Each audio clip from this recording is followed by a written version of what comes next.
Bien, lo que vamos a hacer hoy es terminar de ver una parte de usabilidad que no habíamos terminado. No es larga. Y después... Voy a cerrar la puerta.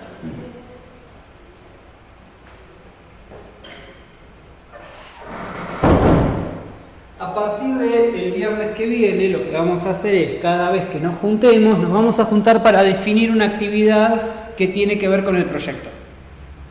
Por ahí podemos llegar a ver alguna cosita más usando el proyector, pero más que nada van a ser definir qué cosas vamos a hacer para el proyecto, ¿sí? Y algunas las empezamos a hacer acá y otras van a quedar para que ustedes las terminen en la casa. Bien, siguiendo hablando de lo que es interacción humano-computadora, en un par de clases atrás les había planteado por qué hacer todo este trabajo de entrevistar al usuario, analizar las interfaces, y que el objetivo no es que ni la interfase sea linda ni que sea moderna, sino que lo que queremos es que sea usable. Dimos la definición de usabilidad y planteamos dos preguntas que uno puede hacerse, que son: si yo voy a hacer un sistema, ¿qué cosas tengo que tener en cuenta para asegurarme que en este diseño del sistema tenga usabilidad? Y la otra es: ¿cómo yo hago para evaluar la usabilidad de las cosas? ¿Cómo hago yo para asegurarme que ese sistema que estoy desarrollando o que ya terminé de desarrollar efectivamente tiene usabilidad? En la clase pasada hablamos de la primera pregunta y hoy nos vamos a centrar en la segunda: ¿cómo yo puedo evaluar la usabilidad de las cosas? Y vamos a ver algunas técnicas generales. Algunas de estas van a aplicar ustedes sobre el proyecto que van a desarrollar. ¿Por qué queremos evaluar? Por algo que dijo un estadista hace mucho tiempo, William Deming, dijo: no se puede manejar lo que no se puede medir. Yo no puedo controlar lo que no puedo medir, no puedo mejorar lo que no puedo medir. Yo necesito medir las cosas para poder trabajar sobre ellas. Entonces, si queremos mejorar la usabilidad, tenemos que saber dónde estamos parados. Y para eso necesitamos medir. Dentro de este proceso cíclico que habíamos visto las distintas etapas. Y lo que nosotros vamos a hacer es trabajar con distintas técnicas para poder medir la usabilidad de las cosas. En general, hay dos grandes grupos de técnicas para medir usabilidad. Yo puedo medir usabilidad con el usuario involucrado, es decir, yo necesito que venga el usuario a verme, lo siento y hago algo que es una evaluación de usabilidad, o yo puedo hacer la evaluación sin usar el usuario. Pros y contras. La más valerosa, la más importante es la evaluación con el usuario, ¿sí? La que me va a dar resultados más significativos va a ser siempre la evaluación con el usuario. Es la más compleja de hacer, porque necesita el usuario. Tenemos que traer al usuario, reproducir el sistema, generar una serie de condiciones que no son fáciles de hacer. Pero sin duda es la más importante de todas, pero es la más complicada. Aquellas evaluaciones que no involucran al usuario, en vez de usar el usuario, lo que usan es lo que normalmente se llama un experto en usabilidad. ¿Qué es alguien que sabe de usabilidad? ¿Sí? Es básicamente eso, alguien que entiende de conceptos de usabilidad. Y es la persona que nos hace la evaluación sobre nuestro sistema. Vamos a empezar a ver ahora métodos que no involucran al usuario. Y después vamos a ver algunos que sí lo involucran. ¿Está bien?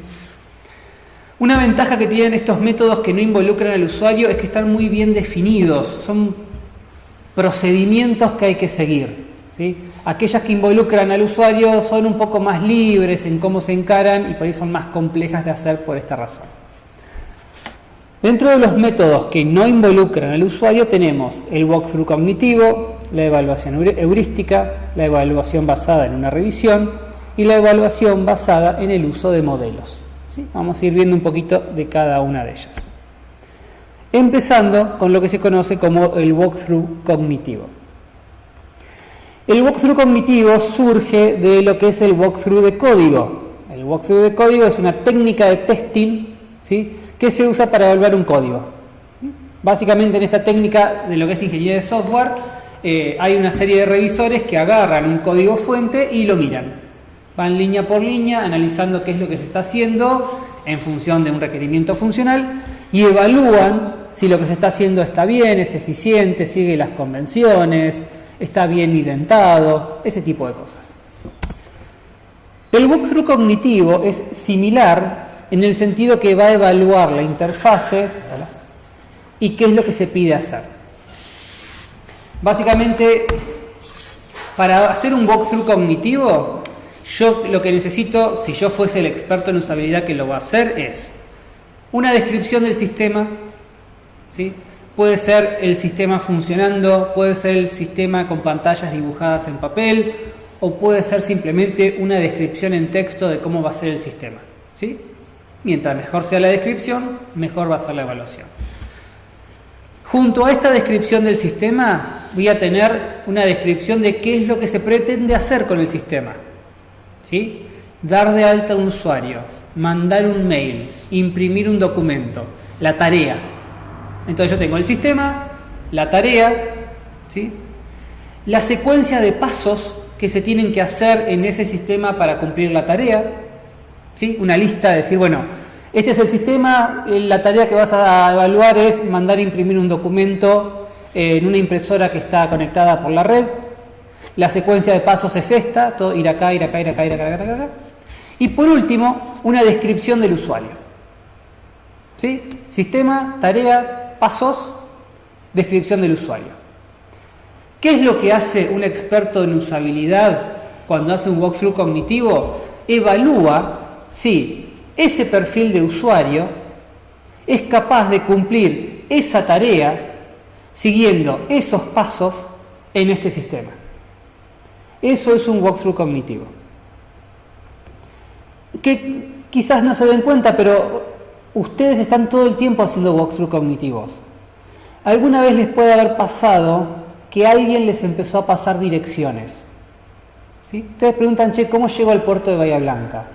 Y alguien les empieza a decir, no, agarrá a Alem, seguí, doblá a la derecha, después andá por Dorrego. Y en algún momento pueden haber dicho, no, pará, anotámelo porque no me lo voy a acordar. O una receta, o lo que sea. Si en algún momento alguien les empezó a dar una serie de instrucciones y ustedes dijeron, no, pará, no me la voy a acordar, anotámela, hicieron un walkthrough cognitivo. Evaluaron que en el sistema que son ustedes, para el perfil que tienen ustedes, no son capaces de recordar esa secuencia de pasos. Eso es un walkthrough cognitivo. ¿Está bien? Cuando hablamos de usabilidad, podemos tener el caso donde alguien nos dice, bueno, Linux es el sistema, con la consola lo que hay que hacer es renombrar todos los archivos que sean JPG y agregarles una X al principio. Esa es la tarea. Esta es la secuencia de pasos, todo el comando para hacerlo, y el usuario es mi mamá. No, yo ya les digo que no lo va a poder hacer, ¿sí? Eso es un walkthrough cognitivo. ¿Está bien? Yo estoy entendiendo el perfil del usuario, la complejidad de la tarea en el sistema y la forma de ingresar los comandos. Yo ya sé que ese perfil de usuario no lo va a poder hacer. Entonces yo ya puedo evaluar como experto en usabilidad la usabilidad de ese sistema. Eso es un walkthrough cognitivo. ¿Está bien? Después están las que se conocen como evaluaciones heurísticas. Las heurísticas son guías, principios teóricos ya definidos, parecidos a los guías, principios que vimos cuando hablamos de usabilidad, de cómo diseñar con usabilidad, que nos dan una forma de criticar las cosas. ¿Sí? La evaluación heurística, que uno puede basarse en el trabajo hecho por Nielsen y Molich, donde están definidas las 10 heurísticas, por ejemplo, que todo sistema debería contemplar. Son muy abstractas, ¿sí? Por eso es que acá uno trabaja con un experto en usabilidad, porque esto es muy abstracto y hace falta un poquito de procesamiento para poder bajarlo a tierra. Pero dentro de las heurísticas que Nielsen define,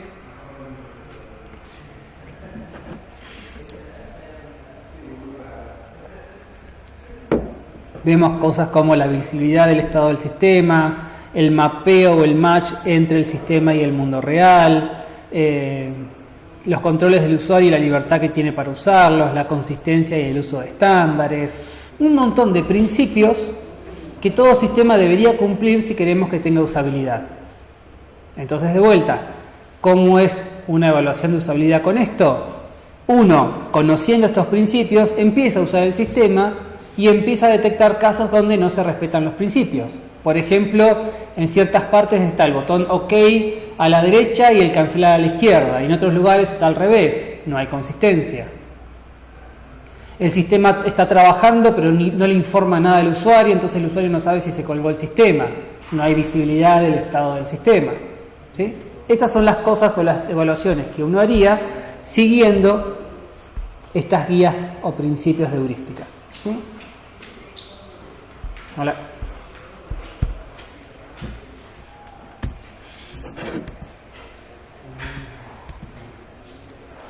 Pueden después chusmearlas a todas y verlas. Después seguimos con lo que son las evaluaciones basadas en una revisión, ¿sí? Las evaluaciones basadas en revisiones se basan en estudios hechos sobre ciertas componentes visuales de las interfaces. Por ejemplo, si yo voy a hacer una aplicación que va a usar menúes, bueno, busco cuál es la usabilidad de los menúes. Si yo voy a trabajar con botones, busco cuáles son los conceptos de usabilidad de botones. Esas son las revisiones. Entonces, si yo quiero evaluar una interfaz, una aplicación, hago lo mismo. La aplicación usa menúes, bueno, voy a ver las guías de usabilidad de los menúes. Tienen que ser así, así y así. Bueno, veo si esta aplicación lo respeta. Usa links, ¿cuál es la usabilidad de los links? Usa botones, lo mismo. Y así con cada elemento que yo tenga visualmente. Eso se conoce como una evaluación basada en una revisión, ¿sí? Veo qué hay en la literatura sobre la usabilidad de esos elementos. Y por último está lo que se conoce como la evaluación basada en el uso de modelos. Esta por ahí es una de las más atractivas porque esto nos da números. El resultado de esto es un número. En las anteriores era bien, mal, más o menos, mejora esto. En modelos ya empezamos a hablar de números y vamos a ver cómo los podemos usar. Por ejemplo, estas son métricas. Hay una métrica definida que es complejidad de pantalla, ¿sí? Y podemos medir la complejidad de la pantalla a partir del cálculo de la cantidad de elementos con los cuales puedo interactuar en la pantalla, la cantidad de columnas que representan la alineación vertical que tenga en pantalla y la cantidad de filas que es la alineación horizontal. Yo puedo tomar esta pantalla y decir, bueno, tengo todas estas alineaciones horizontales, son 25, tengo 6 alineaciones horizontales y tengo 25 elementos con los cuales puedo interactuar. La suma de todo eso se define como la complejidad de la pantalla. Puedo hacer lo mismo con otra pantalla similar, funcionalmente es lo mismo, decir, bueno, esto me da 53. Estas son fáciles de calcular, los números son fáciles de ver, pero por ahí es un poquito más difícil de comparar. La anterior fue 56, esto es 53. ¿Cuánto es 3 de diferencia en esto? ¿Mucho, poco? No está claro, ¿sí? Es simplemente una idea o un número de referencia. Intenten si quieren calcularlo acá, ni me gaste. Pero claramente uno entiende que es distinto y que le va a dar mal. Hace mucho tiempo atrás, en el 77, dos autores relacionaron la complejidad de la pantalla con la usabilidad, ¿sí? Y la relación la hicieron a través de la famosa campana de Gauss, ¿sí? Ellos lo que dijeron es que hay una relación entre usabilidad y complejidad en donde si yo tengo una complejidad de pantalla muy baja, eso no es usable. Si yo tengo una complejidad de pantalla muy alta, eso no es usable. Necesito apuntarle acá al medio. ¿Qué es una complejidad muy baja? Acá siempre doy el mismo ejemplo. Suelo salir a andar con la bicicleta en la ruta. Pues me gusta. Y tengo esas computadoras que vienen para bicicleta, que es una cosita chiquitita que controla distancia, cadencia, cuántas vueltas diste, un montón de valores. Si uno mira la caja, dice 32 funciones. Tiene un solo botón. Uno solo. ¿Cómo se hace todo? Toco una vez, toco 2 veces rápida, toco una vez y mantengo apretado, toco 2 veces y mantengo apretado. Es decir, tengo una complejidad muy baja y es tan baja que tengo que sobrecargar tanto ese elemento de interacción que se vuelve muy complejo. ¿Sí? Esto sería ubicarse acá. ¿Sí? Ubicarse en el otro extremo es la página de Yahoo, básicamente. Entonces uno debería apuntarle más acá al centro, que no está claro cuál es ese valor, pero uno debería apuntarle a eso.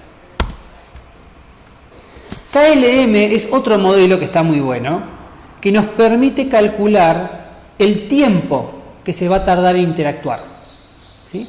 En KLM lo que se hace es, se definen estas letras, estos operadores, K, P, B, H, D, M, R, que están representando acciones. Por ejemplo, apretar una tecla, mover el mouse, apretar el botón del mouse o presionarlo y soltarlo, llevar la mano al mouse, volver a llevar la mano al teclado. Todo eso está representado con símbolos. ¿Sí? Y yo puedo, usando estos símbolos, describir una secuencia de interacciones. Por ejemplo, ¿cómo hago para imprimir un documento en el Word? Y una opción es, voy al menú archivo, imprimir, y después toco la opción de imprimir, el botón de imprimir.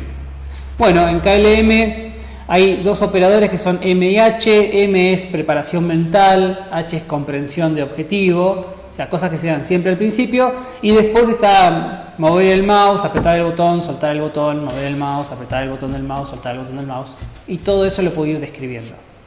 O puedo hacer control P, que lo puedo describir cuando se vaya de esa manera. ¿Sí? ¿Por qué me sirve hacer todo, o por qué haría todo esto? Porque todas estas letras están tabuladas con los tiempos promedios. Hay estudios estadísticos que dicen que la K es tocar una tecla. Bueno, una persona que es muy buen mecanógrafo toca una tecla a 0,08 segundos. Uno que sea bueno, 0,12. Una persona que sea mala, 0,28. Si estoy escribiendo, por ejemplo, un código complejo es 0,75. Un CAPTCHA, por ejemplo. Lo peor que puede llegar a tener una persona con un teclado es 1,20 segundos. Y así puedo seguir con todo. Todos estos son resultados estadísticos. Entonces, ahora, esa secuencia de letras que yo tenía, la puedo transformar en tiempos. Y puedo predecir cuál es el tiempo que va a tardar la persona para hacer algo. Y ahora sí es fácil comparar cosas. ¿Sí? Esto está bueno si tengo varias ideas sobre cómo diseñar una interfase. Puedo decir, bueno, ¿cómo las puedo comparar para saber cuál es mejor que la otra? Y tomemos una acción, mandar a imprimir un documento y veamos cómo son los tiempos. Esa es una forma. ¿Sí? Y ahí están los resultados de aplicar las tabulaciones. ¿Sí? Esto no quedó el link acá, después lo dejo, pero está todo el documento donde está todo explicitado qué es lo que viene dentro de KLM y cómo usarlo. Hicks Law es otro modelo que establece la complejidad de los menúes en función de la cantidad de decisiones que tiene que tomar una persona. Lo que ellos dicen es que el tiempo que tarda una persona en tomar una decisión es igual a una constante más una constante por logaritmo en base 2 de n más 1, donde n es la cantidad de opciones que tiene la persona. ¿Sí? A y B vendrían a ser las constantes que definen el perfil del usuario. Como para el mecanógrafo teníamos muy bueno, promedio y malo, una persona promedio está con estos valores, 50 y 150. Con esto, por ejemplo, puedo calcular el tiempo que tarda una persona en tomar una decisión en función de un menú y cómo yo organizo el menú. ¿Qué es menú? ¿Qué es menú? ¿Qué es mejor? ¿Un menú con muchas opciones o un menú que me divide en dos y después tengo más opciones? Puedo comparar cuál es mejor en función de los tiempos que tarda la persona en tomar decisiones. Acá estaba el ejemplo. Y esos son los métodos que no involucran al usuario. Sí requieren lo que sería un experto en usabilidad, una persona que tenga conocimientos en usabilidad. Por el otro lado, están los métodos que sí involucran a los usuarios. De nuevo, los métodos que no involucran al usuario son los más fáciles de aplicar, ¿sí? Porque suelen ser casi algoritmos o procedimientos muy bien definidos que se basan en literaturas muy bien definidas y uno fácilmente puede aplicarlos. Los resultados no son los más interesantes de todos. Sí, nos pueden decir, che, el botón debería tener sombra pero no la tiene, o los menús están siendo un poquito más grandes, pero no es el resultado del estilo, el usuario no encuentra esto útil. ¿Sí? Ese resultado nunca lo voy a tener con un método que no involucra al usuario. Sí lo voy a lograr con los métodos que lo involucran, con la complejidad de que necesito al usuario, necesito traerlo. ¿Sí? Y estos métodos que existen hoy en día no están tan bien definidos, no son procedimientos. La mayoría son del estilo, sentá al usuario enfrente del sistema, pedile que haga algo y fíjate qué onda. ¿Sí? Estoy resumiendo libros de 200 páginas, así que me estoy tomando algunas libertades. Pero básicamente dicen eso. Y esa interpretación del feedback del usuario a veces no es tan sencilla. ¿Sí? Bueno, dentro de esto tenemos tres formas, lo que son los métodos experimentales, los métodos observacionales y las técnicas de consultas. ¿Sí? Los métodos experimentales se basan en un clásico experimento científico. ¿Sí? En un experimento científico yo formulo una hipótesis, selecciono una muestra de cosas, aplico un control para evitar cualquier cuestionamiento de los resultados, tengo un grupo de control y busco que la muestra sea significativa. Por ejemplo, yo inventé un líquido que mantiene a la manzana perfecta para comer durante años. ¿Sí? Yo la rocío la manzana con este líquido y la manzana está perfecta durante un año. ¿Cómo me aseguro que eso funciona? Con un experimento. ¿Cómo sería el experimento? Y tomo manzanas, debería ser un poco más. Hay 2 millones de tipos de manzanas, manzanas rojas, manzanas verdes, manzanas del Alto Valle, manzanas de Perú. Bueno, intento tomar un grupo que sea representativo. Y a su vez necesito tener lo que se conoce como el grupo de control, que es el grupo al cual no le hago nada. Entonces tengo 20 manzanas, les aplico el líquido y tengo otras 20 que no les hago nada. La hipótesis es, estas que les puse el líquido dentro de un año van a estar perfectas, las otras a las semanas van a estar podridas. Y a su vez me tengo que asegurar que no haya ningún factor externo que esté afectando el experimento. ¿Sí? El experimento después resulta que lo hice en la Antártida en temperaturas de menos 32 y sí, las manzanas están perfectas, pero porque están congeladas. ¿Sí? Esos son esos factores externos que yo tengo que cuidar que no estén afectando la evaluación, el experimento. Bueno, algo parecido pasa con los experimentos de usabilidad. ¿Sí? Cuando yo quiero hacer un experimento de usabilidad, lo que tengo, la hipótesis es una pregunta o un objetivo. ¿Será mi sistema útil? ¿Podrá el usuario resolver esta tarea en menos de 5 segundos o en forma satisfactoria? Eso es lo que yo quiero comprobar. Necesito elegir una muestra representativa, necesito traer uno o un conjunto de usuarios que estén representando a los usuarios reales. ¿Sí? Si yo quiero probar la utilidad de la línea de comandos de Linux, y no voy a traer a mi mamá, no es el target. ¿Sí? Un administrador de servidor, ese es el target. ¿Está bien? Estoy probando las pantallas del sistema de parquímetros, cualquier persona de Bahía Blanca. ¿Por qué? Porque ese es el target, cualquier persona de Bahía Blanca que maneje, si quieren, mayor de 16 años.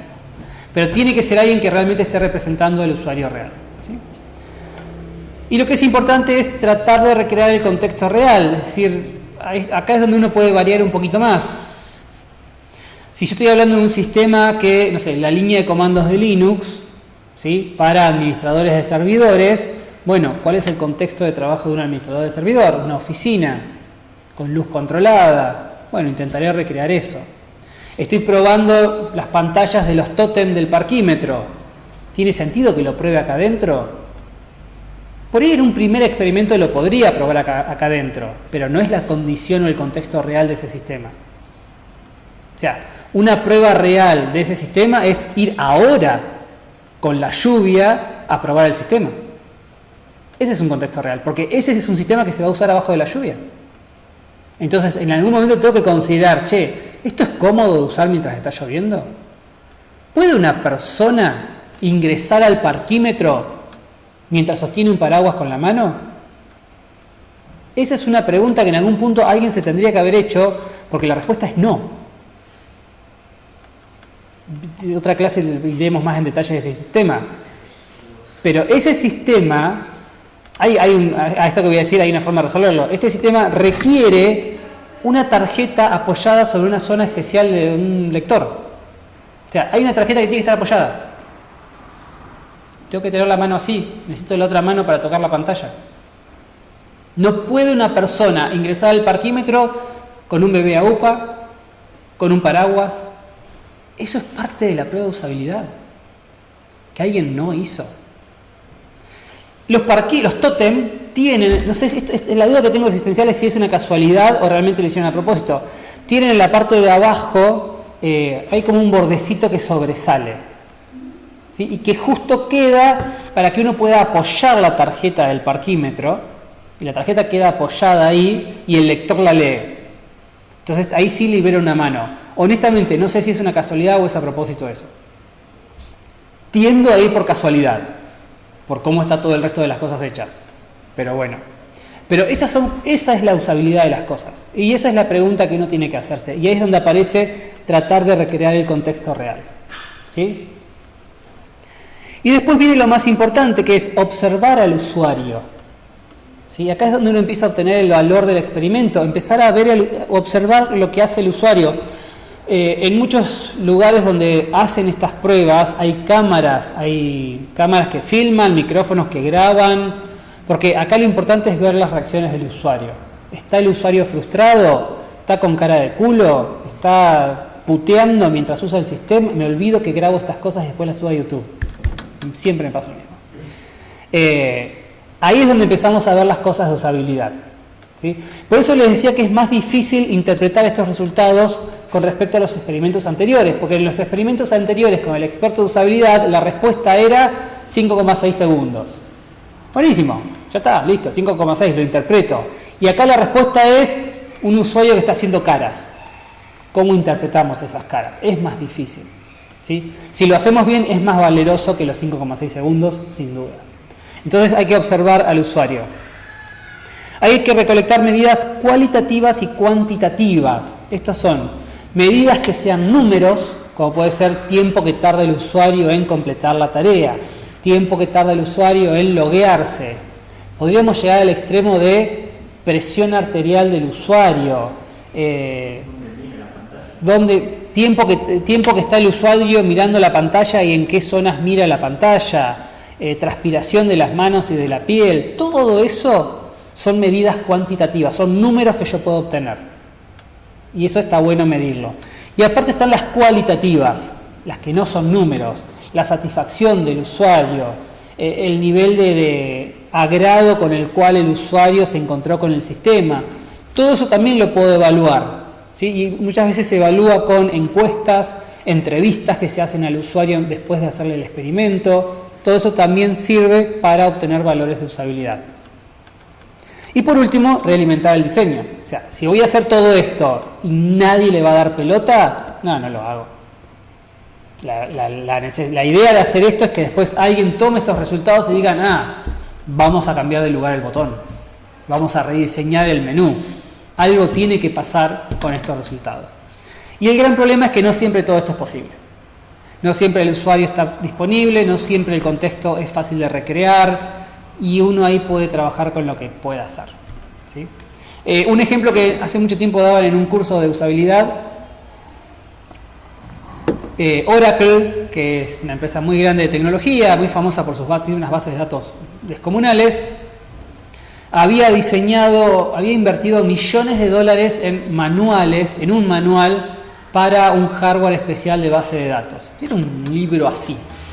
Era millones de dólares, era el libro más lindo del mundo. Nadie lo usaba. Y no entendían por qué los administradores de servidores no lo usaban. Entonces hicieron una prueba de usabilidad, fueron a hablar con los administradores de servidores y dijeron, bueno, ¿por qué no están usando los manuales? ¿Qué fue lo que le dijeron? Mira, yo estoy sentado acá. Este es mi escritorio. ¿Ves esa habitación llena de servidores? Bueno, cuando se rompe un servidor, yo tengo que ir allá a arreglarlo. y allá, que son habitaciones llenas de placares, que son los servidores, que hace mucho frío, no hay mesas y no hay sillas. No me puedo llevar este libro porque me es muy incómodo para usar. Si yo quisiera usar este libro me tengo que tirar en el piso con mucho frío, porque suelen estar muy refrigeradas, y empezar a hojear este libro, y no puedo hacer eso, es muy incómodo. ¿Sí? Eso es una prueba de usabilidad, o eso es un feedback de usabilidad. ¿Está bien? Que de vuelta no siempre es posible. Y obviamente todo experimento tiene limitaciones, y una de las limitaciones más importantes, no puse el link, es lo que se conoce como el efecto del observador. ¿Sí? El efecto, después lo pueden leer bien ahí. El efecto del observador lo que dice es, cuando yo hago un experimento y estoy observando el experimento, el hecho de estar observando es una variable que también afecta al experimento. ¿Sí? Entonces, imagínense que ustedes quieren evaluar cómo es la vida de un ratón adentro de una caja sin luz. ¿Qué es lo que hacen? Arman una caja toda cerrada, ponen un ratón y le ponen una cámara infrarroja adentro. ¿Están evaluando la vida del ratón a oscuras?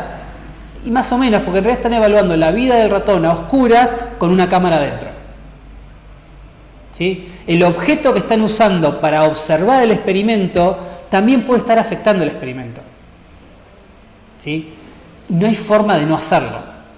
Pero es también una limitación a tener en cuenta. Yo traigo al usuario acá a mi laboratorio, lo siento enfrente del sistema, le digo, bueno, este es el sistema, quiero que alquiles una película. Te voy a poner sensores en la piel, en la cabeza para medir tu actividad cerebral, hay 5 cámaras que te están filmando y hay 20 personas que están tomando notas. Dale, como en tu casa, hacelo. Eso va a afectar al usuario también. ¿Sí? Entonces también es una variable a tener en cuenta y de alguna forma minimizarla o tener ciertos cuidados. Dentro de las evaluaciones con los usuarios hay 2 grandes grupos, lo que se conoce como evaluación de laboratorio y las que son las evaluaciones de campo. ¿Sí? La evaluación del laboratorio es cuando traemos al usuario a nuestra oficina, ¿sí? Y lo hacemos usar el sistema en un contexto que no es el real. ¿Sí? Como por ejemplo, yo acá puedo, de vuelta, emular la pantalla de los parquímetros de los tótem y hacer que el usuario ingrese un auto al parquímetro. Eso es de laboratorio, porque no es de contexto real. Cuando nosotros hacemos la evaluación en el ambiente de trabajo, en el contexto real, es lo que se conoce como la evaluación de campo. Las de campo son mucho más complejas, mucho más costosas en recursos, tiempos, y a veces son imposibles de recrear. Por lo general siempre se empieza con pruebas de laboratorio, varias pruebas de laboratorio y algunas, una si se puede, prueba de campo. ¿Está bien? Y obviamente hay muchas variables a tener en cuenta, los sujetos, la hipótesis que se quiera testear, el contexto en el cual se está testeando. Todos estos son factores que uno debería considerar. Y dentro de estos métodos están los observacionales, como les decía antes, donde uno lo que hace es observar al usuario cómo interactúa con el sistema. Es eso, es mirarlo. ¿Sí? Muchas veces se les pide que piense en voz alta, ¿sí? Que diga todo lo que está pensando. Otras variables son poner a 2 usuarios a usar el sistema y que se ayuden entre sí, ver qué cosas se dicen, qué cosas resaltan, qué cosas no entienden. A veces el usuario se puede trabar y hace falta meterse y decir, bueno, ¿qué pasó? Fíjate que era por acá, así el experimento puede continuar, pero eso también está bueno notarlo. Y este es fantástico. Cuando salió en su momento el Windows 8, que cambió la interfaz con todos esos cuadrados, chocó mucho el diseño de las interfaces. Y en esta página hicieron lo que es básicamente una prueba de usabilidad, pidiéndole a una diseñadora gráfica, o sea, una persona que tiene cierto manejo de la computadora, que usara por primera vez Windows 8. Con el detalle de que la habían pasado de tequila. Eso dicen, yo les creo. ¿Qué significa? De tequila. Estaba borracha. No tiene inhibiciones para hablar. Es una forma de hacerlo.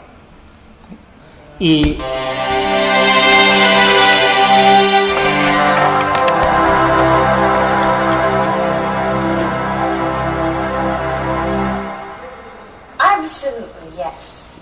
Full sentences. I am an active computer user with a laptop. I mean, I use it to check my email. I use it to do the work I do. I use it for. I'm a cyborg. I'm connected to it all the time. I see rectangles and squares in various colors. And then there's something called messaging, which, I don't know, is that some kind of text thing that you do on a laptop? And then there's desktop. That's the stuff that I've saved to my desktop with the with the silver potatoes. And there's storage, maps, there's SkyDrive, who knows what that is? Music, videos, camera, games, Budapest. Then something called rah-rah.com. And then an elephant's head. Thing's called Evernote. Okay, so now I'm in mail mode. But it's gone back to the start page. So let's try it again. I'm in mail. Alright, well, I'm gonna get a plus. I mean, that's the best we've got going for us, right? Ooh, yeah. Okay. I think this is it. But it is a really weird interface. I mean, what the fuck? It's just blank. It's blank and it's not the customary email interface. So I hover over the words add a subject. Nothing happens. And then something at the bottom comes up, a bar that says save draft and attachments. That's all really cute, but what about, can I actually just write the fucking email? Where do I do that? I really just wanted to exit the mail program. It's just this big, vast sheet of white. Yeah, I mean, go away. Visit me. All I can do is like retreat, like the Monty Python people. But all it does is minimize the calendar and drag the calendar down to the bottom of the screen. No, and it's a miracle. I'm back to the start screen. And there's a So I hovered over the calendar, and I'm in the calendar. And then I hit escape, and nothing happens. You can't get out of the calendar. Stuck in the calendar. I need to access possibly the desktop here, which is where the dog might be saved. What about if I went like to the corner, or to this corner, or to that? Which is what I came to originally when I clicked So, okay, so now this looks more like a desktop. I got to it accidentally. Bien, esto es un tipo de evaluación de usabilidad, donde le pedimos al usuario que complete una tarea y observamos las cosas que dice y el feedback que nos da.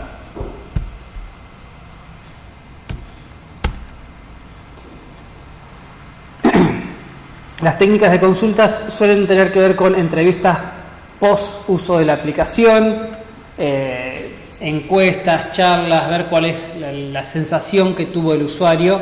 De vuelta, tomar nota de todo esto y después que de alguna manera sirva para rediseñar la aplicación. Van a quedar en la página muchos papers que tienen que ver con usabilidad. Todos bastante de aplicación directa.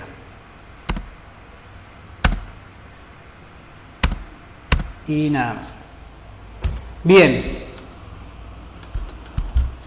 Lo que les decía entonces, la clase de hoy era cortita por esto. Lo que van a tener que hacer ustedes, a partir de ahora lo que vamos a hacer es, nos vamos a seguir juntando los viernes vamos a tener ahora actividades relacionadas con los proyectos, ¿sí? Para ir avanzando en lo que es el diseño de la interfaz, con la especificación del usuario, las tareas, algunos diagramas que van a ser de UML, y vamos a llegar al punto donde van a tener que diseñar en papel algunas pantallas, ¿sí? Tomando esas pantallas en papel, van a tener que buscar un usuario lo más cercano al usuario real que puedan tener. Si el usuario es muy difícil de recrear, una persona cualquiera.